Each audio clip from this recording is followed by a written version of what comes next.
bir bizim güzel tanıdığımız mavi ekranların hündürlüğü, mavi ekranların 140 santim televizora konulu yerleşir.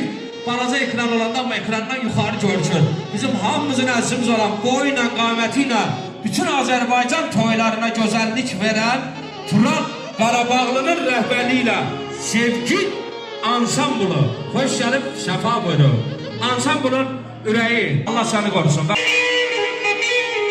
Kazdım dolandım elləri, yığdım dürlü kəlmələri, kuralım bu gitarası, Nahidin şehirləri, hamısı yanıq kərəminə, yanıq kərəminə, yanıq kərəminə, yanıq kərəminə.